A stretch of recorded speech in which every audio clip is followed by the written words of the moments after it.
faz disso aqui é que é evidente que esse plano de salvação apresentado por Edir Macedo é baseado na sua convicção de que o ser humano pode colaborar para a sua salvação e que a salvação vai depender do esforço dele, do envolvimento dele, não somente em termos pessoais, de moralidade, mas de participação e envolvimento na Igreja Universal.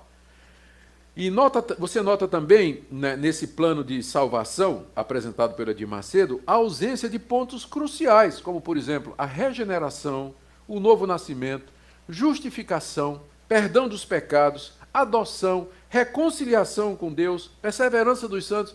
Todos os grandes pontos desaparecem nesse plano do Edir Macedo, né?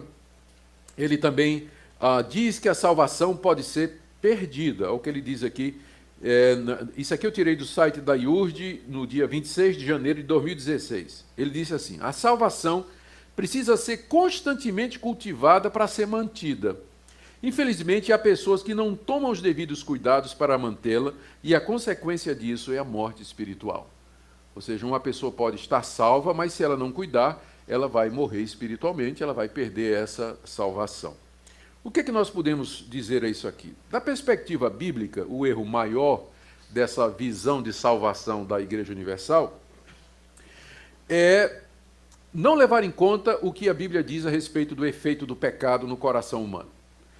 Dezenas e dezenas de passagens na Bíblia se referem ao homem, depois da queda, como estando morto em suas ofensas e delitos, estando cego, estando surdo para Deus, um coração rebelde e enganoso, anda em trevas, é desobediente, o homem natural não entende as coisas do Espírito de Deus, a inclinação da carne é contra Deus e desobediência para Deus.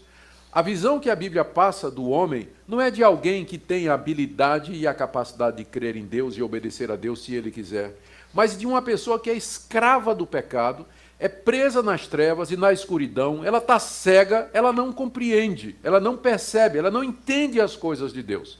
Você pode pregar o Evangelho quanto você quiser para as pessoas, mas se Deus não vier ao coração daquela pessoa, abrir os olhos daquela pessoa, iluminar o entendimento daquela pessoa, ela nem vai querer e nem vai entender o Evangelho, e muito menos crer, muito menos se arrepender e obedecer a Deus.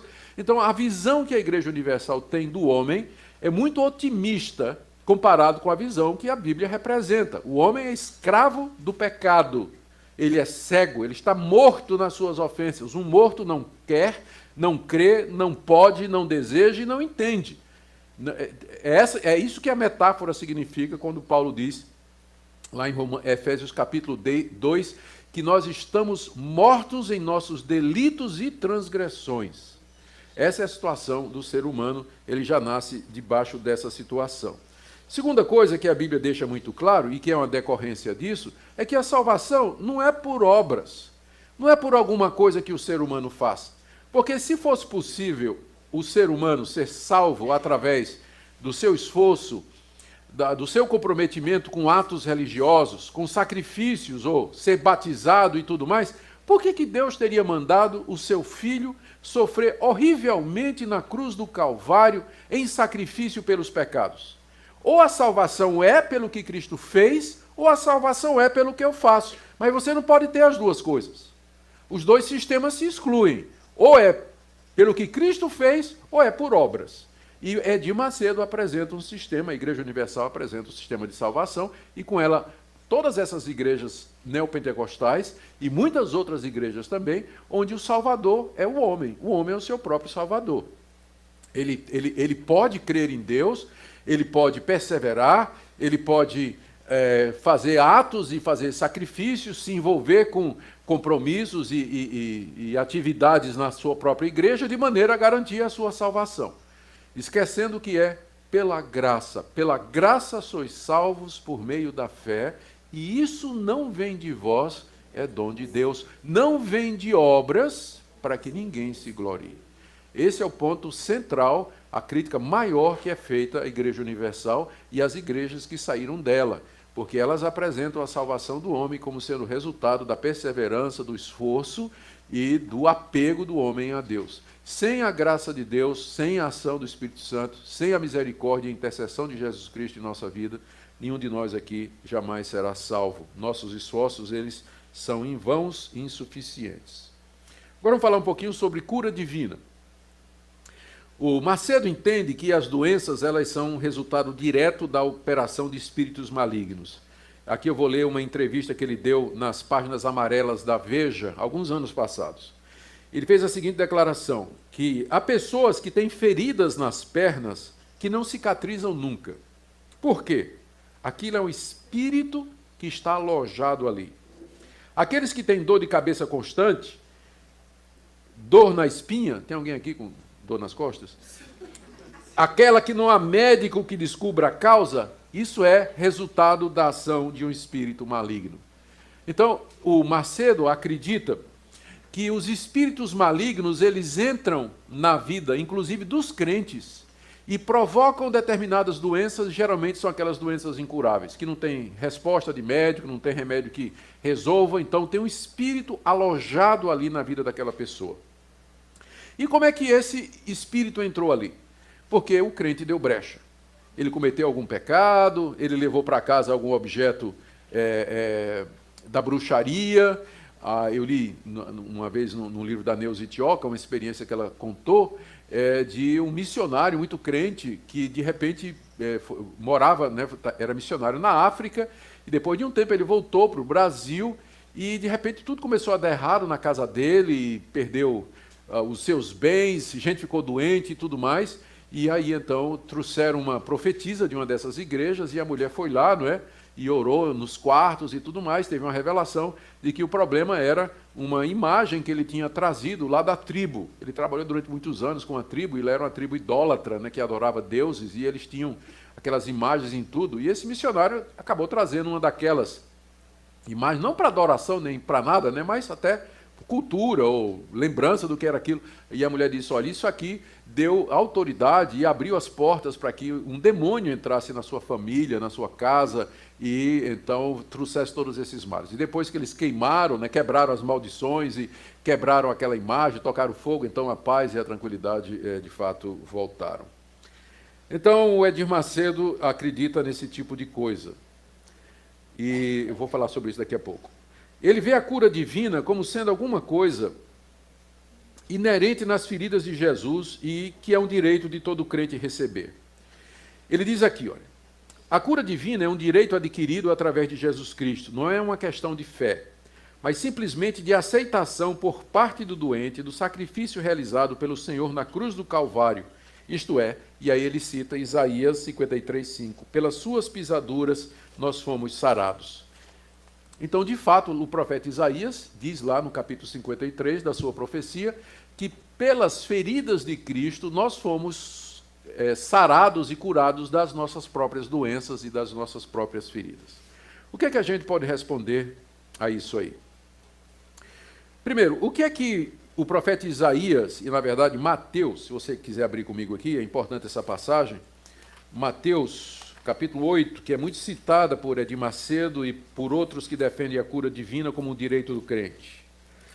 Mateus 8, 16 em diante. Chegada a tarde, trouxeram para Jesus muitos endemoniados, e ele meramente com sua palavra expeliu os espíritos e curou todos os que estavam doentes, para que se cumprisse o que fora dito pelo profeta Isaías. Ele mesmo tomou as nossas enfermidades e carregou com as nossas doenças. Então, o profeta, Mateus, ele pega a profecia de Isaías e diz que, ao curar os doentes, Jesus estava cumprindo aquilo que Isaías tinha dito, que o Messias levaria sobre si as nossas doenças. Não só os nossos pecados, mas as nossas doenças também. Então, com base nisso, Edir Macedo diz o seguinte, da mesma forma que você tem o direito de pedir perdão a Deus, e Deus lhe dá o perdão, você pode pedir a cura das suas doenças. Porque tanto os seus pecados quanto as suas doenças foram levadas por Cristo na cruz. Qual a resposta que nós damos para isso? A resposta, mais uma vez, é que essa interpretação é muito simplista, ela é reducionista. Cristo levou os meus pecados na cruz, mas isso significa que eu não tenho mais pecado? Isso significa que eu, na hora que me converti, o pecado saiu de mim? E que eu nunca mais vou cometer algum pecado? Não. Significa que Cristo, de fato, vai tirar todos os meus pecados na ressurreição dos mortos. depois que eu morrer e que houver ressurreição dos mortos, eu vou ressuscitar num corpo perfeito, onde não há pecado. Como Paulo diz, na ressurreição nós seremos iguais a Cristo, com aquele corpo glorioso, imortal e sem pecado. A mesma coisa nas doenças. O fato de que Cristo levou as nossas doenças na cruz significa que hoje, então, se eu crio em Cristo Jesus, que eu não vou mais ficar doente? Se você prestou atenção, o Edir Macedo usa óculos. E ele tem um defeito na mão. A mão dele tem um defeito na mão. Significa que eu não vou ficar mais doente e que, portanto, não vou morrer, porque qual é a causa maior de mortes hoje? Doença, não é? Tem algum imortal dentro dessas igrejas? Alguém que já viveu 200 anos, 300 anos? Não tem. Até porque essas igrejas surgiram apenas há 100 anos atrás, mais ou menos, né? Alguma coisa assim. Então, o que significa é que Cristo levou nossos pecados e nossas doenças, mas a aplicação disso será no fim da história. Quando Cristo vier em glória, que ressuscitar o seu povo, então o meu corpo não somente não terá pecado, como não terá doença nenhuma. E na eternidade não vai ter doença e não vai ter pecado, por conta daquilo que Cristo fez na cruz. Cristo levou nossas doenças e nossos pecados na cruz, mas Deus administra isso através da história. Ele não dá tudo de vez. Ele me perdoa da culpa do pecado, e se eu orar e Ele quiser, Ele pode me salvar das minhas doenças hoje, mas não significa que Ele vai me livrar de todas as doenças e que eu tenho o direito de que Ele me cure toda vez que eu peço. Que esse é o problema da Igreja Universal. Por isso que eles marcam a reunião de cura. Quarta dos milagres. Venha cá receber sua cura, porque eles acham que o crente tem direito a ser curado porque Cristo levou na cruz as doenças. Mais uma vez eu digo, isso é uma interpretação simplista da Bíblia. E o que é que acontece? O cara vai lá, reivindica a cura, não é? E não fica curado, e aí o que é que eles vão dizer para ele? Você não teve fé. Não é que a pessoa não teve fé, a pessoa creu, a pessoa pediu.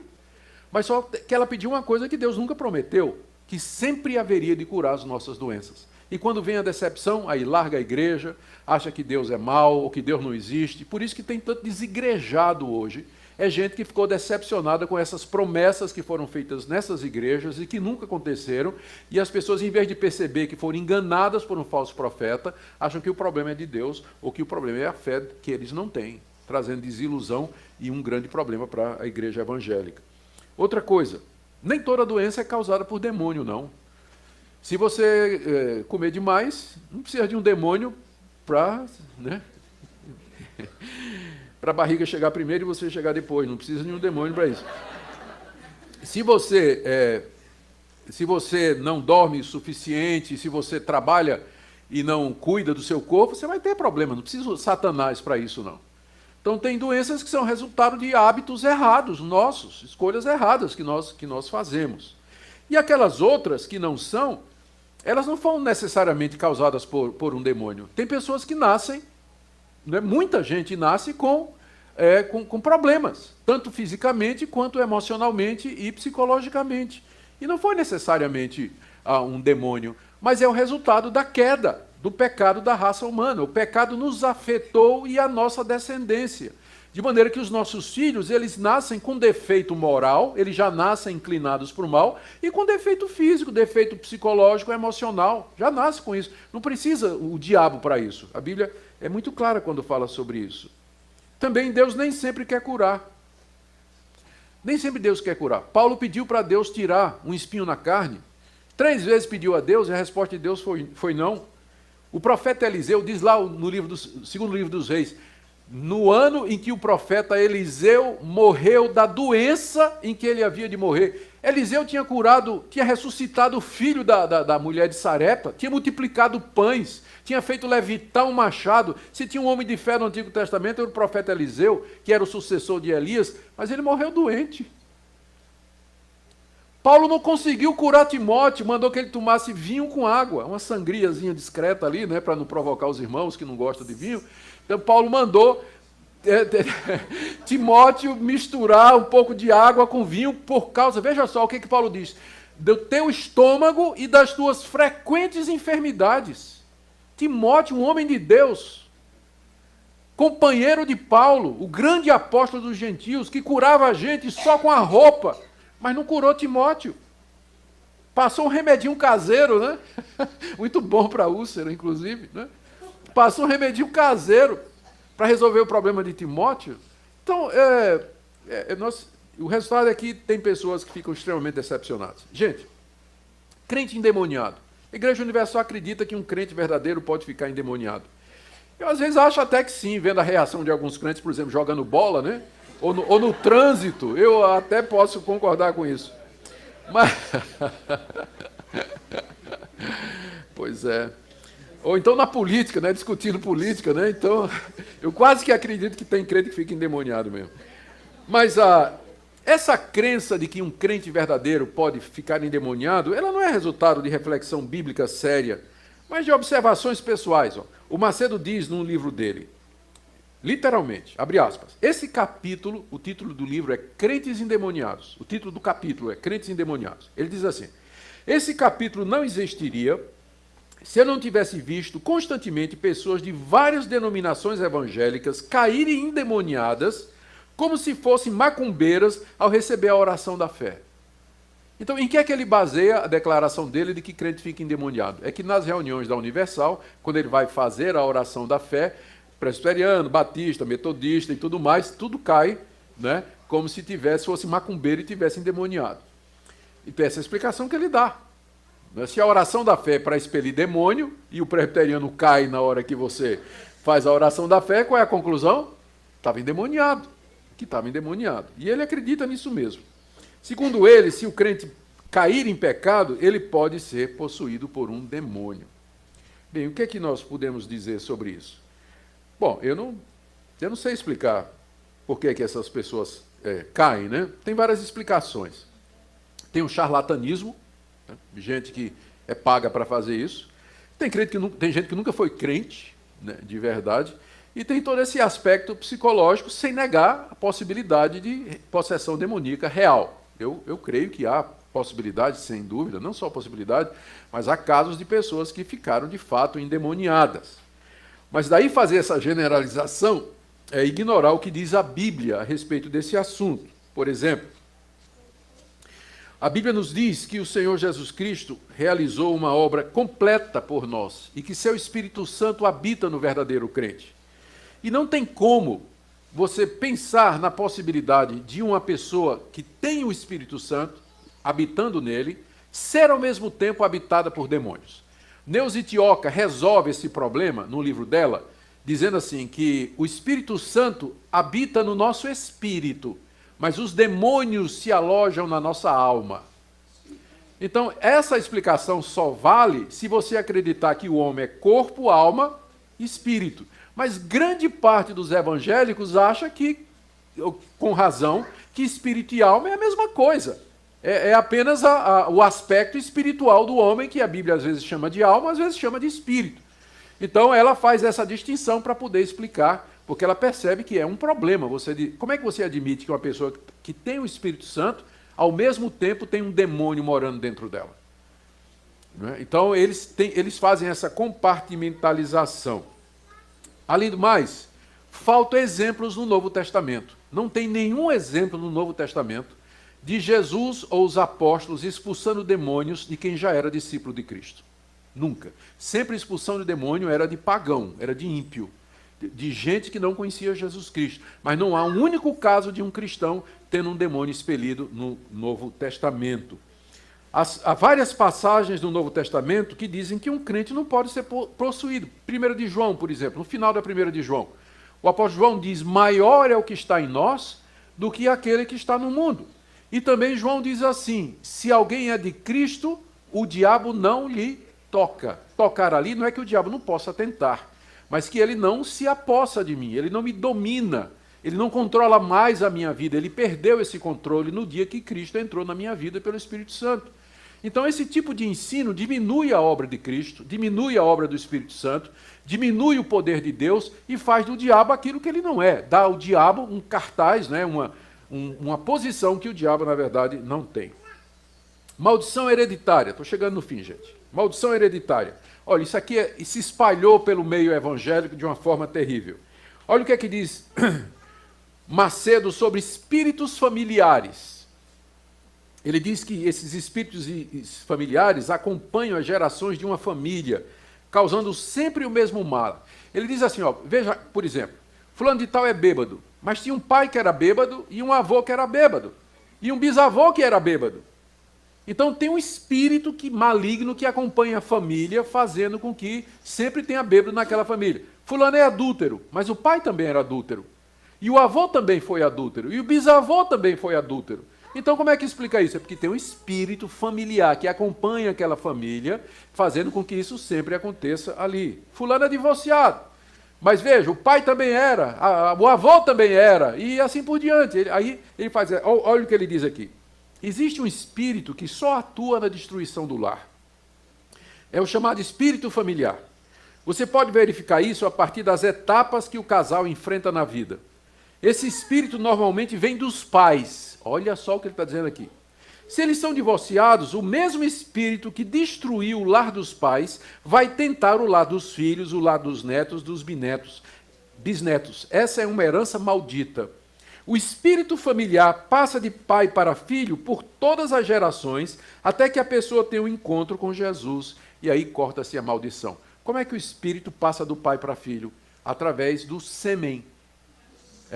Através do sêmen. Ele vai e passa através do sêmen, e aí ele está na família, está no gene, né, aquele espírito. Então você tem que quebrar essa maldição, senão o seu filho ele vai receber esse mesmo espírito que destruiu sua vida e o seu lar. Bom, primeiro, como é que a gente critica isso aí? A gente rejeita a ideia de que há espíritos que sejam transmitidos, né, de pai para filho geneticamente, né, fisicamente. Isso não tem qualquer sentido na Escritura Sagrada. Nós rejeitamos também essa ideia de que... Aliás, nós queremos lembrar que Deus castiga os filhos por causa dos problemas dos pais, pecados dos pais, conforme está escrito no livro de Êxodo. Não farás para ti imagem de escultura, não as adorarás, nem lhes darás culto, porque eu sou Deus zeloso, Deus que visito a maldade dos pais nos filhos até a 3ª e 4ª geração daqueles que me aborrecem. Então, Deus está dizendo que ele vai castigar a maldade dos pais nos filhos, neto, bisneto, trisneto, né? A 4ª geração. Então, se alguém vive na prática da idolatria, da desobediência, da imoralidade, Deus vai trazer castigo não somente sobre ele, mas sobre os seus filhos e sobre os seus netos e sobre os seus bisnetos também. Está lá no livro de Êxodo. Está falando do 3º mandamento. Não farás para ti, 2º mandamento, não farás para ti imagem de escultura. Mas será que isso significa que se eu me converter e meu pai era um idólatra, que ainda assim eu estou debaixo dessa maldição? O profeta Ezequiel, no capítulo 18, e você pode depois conferir, ele interpreta essa passagem e ele diz que se um homem ímpio gerar um filho que veja o erro dos seus pais, se arrepender e não cometer esses erros, o castigo do pai não será aplicado ao filho. E aqui você tem a interpretação correta. Deus castiga o pecado dos pais nos filhos se os filhos andarem nos mesmos pecados que os seus pais andaram. Então, se você seguir no caminho dos seus pais foram rebeldes contra Deus, idólatras, imorais, se você andar no mesmo caminho, Deus vai fazer cair sobre você o castigo que era para o seu pai. Você vai receber também porque você está praticando a mesma coisa que seu pai fez.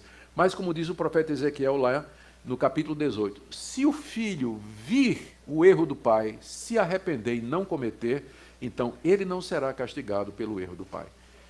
Então a responsabilidade é individual.